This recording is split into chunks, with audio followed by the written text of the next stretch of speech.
He cheated on me with my sister, so I made them both face the truth on live TV. I still remember the day I found out. It was raining outside and my hands were shaking as I held my phone, watching the message that shattered everything I believed in. My husband, Daniel, the man I loved for 8 long years, had been sleeping with my own sister, Olivia. The world around me went quiet. I couldn't hear the thunder anymore. I couldn't even feel the tears rolling down my face. All I could hear was one thought repeating in my head: my husband and my sister. I am Emily Carter, 30 years old, living in Austin, Texas. I was a woman who believed in family more than anything else. I believed that loyalty and love could fix everything. I was wrong. I had no idea that the people closest to me were planning to destroy me in ways strangers never could. Daniel and I met when I was 22. He was confident, charming, and kind. He knew how to make a woman feel seen, and I fell hard. We got married 3 years later in a small church with Olivia as my maid of honor. She was smiling that day, maybe a little too brightly. I used to think she was just happy for me. But now, when I look back, I realize that smile was hiding something else. For years, our life was good. We had a cozy house, late-night laughter, weekend movie marathons.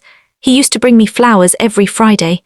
I believed I had found my forever, until that Friday when I found out forever had already been replaced. It started with small things. Daniel began hiding his phone, working late hours, acting distant. I thought it was just stress. One night while folding laundry, I noticed a perfume smell on his jacket, one that wasn't mine. I laughed it off. I trusted him too much to think otherwise. But trust is blind, and blindness is painful when the truth finally hits. A week later, my sister came over to borrow some dresses for her work party. She was glowing, smiling like someone who had found love. She hugged me tighter than usual, maybe out of guilt. I didn't notice then, but that same night Daniel left for a meeting. I stayed up waiting. He came home past midnight, his shirt slightly unbuttoned, his hair messy, and his cologne mixed with the same perfume Olivia wore. My heart cracked that night, but I stayed quiet. I needed proof. The next day I logged into our shared laptop. He had forgotten to log out of his messages. My fingers trembled as I scrolled through the screen. My sister's name appeared on the chat. I clicked it, and the world ended. Last night was perfect. I can't stop thinking about you. We'll tell her when the time is right. My breath caught, my chest burned. I couldn't cry. I just sat there frozen, staring at the words my husband had written to my sister. For hours I sat on the floor, my phone in my hand, reading everything, every lie, every secret meeting, every excuse that suddenly made sense. The next morning Olivia called. "Hey sis, just checking in, you okay?" Her voice sounded normal, but all I could hear was betrayal. I wanted to scream, to ask her why, but something inside me whispered, "Not yet." Revenge doesn't come from rage, it comes from silence. It grows slowly, like a storm that waits for the right time to strike. For 2 weeks I acted normal. I smiled at both of them, cooked dinner, laughed at Daniel's jokes, even helped Olivia pick out clothes for her dates. She had no idea I already knew who those dates were with. I planned carefully. I wanted them to confess, not privately but publicly. I wanted the world to see the faces of betrayal smiling at each other. One day, while scrolling through social media, I saw a post from a local daytime talk show that invited people with relationship secrets to share live. It hit me like lightning. That was it. That was where I'd end it. I called the show anonymously. I told them I had a story about betrayal that needed to be told. They loved it. They said it would be live with guests revealing truths on air. They asked if I could bring both my husband and sister. I said yes. For the next few days I became an actress in my own life. I told Daniel the show wanted to feature us as a perfect couple. He smiled proudly. I told Olivia they wanted to invite siblings who shared a close bond. She was thrilled. She even asked what she should wear. I told her, something that makes you feel beautiful. The day of the show came. I wore a white dress, pure, simple, like the woman I used to be. Daniel wore his favorite navy suit. Olivia wore red. I watched her fixing her lipstick in the mirror, completely unaware that she was preparing for her own downfall. We arrived at the studio. The lights were bright, the cameras ready, the audience excited.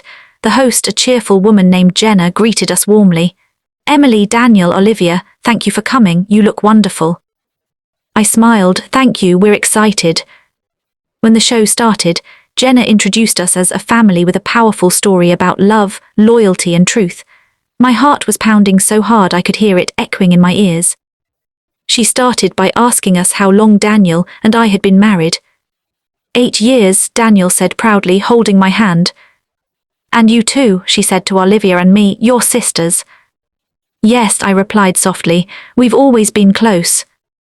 The audience smiled, everything seemed perfect. Then Jenna leaned forward. Emily, you said you wanted to share something today, something important. I nodded, my hands were cold but my voice was steady.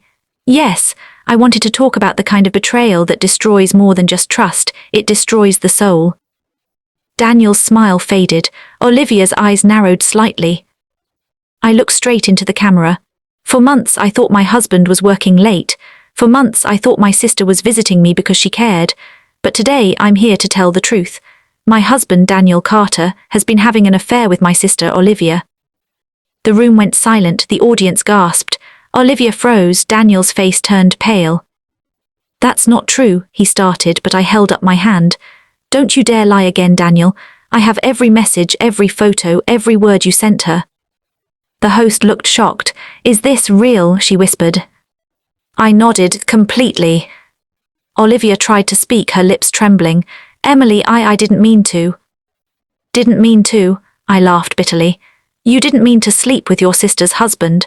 You didn't mean to send him love notes while helping me pick my wedding anniversary gifts. The audience started murmuring. Some gasped, some looked away.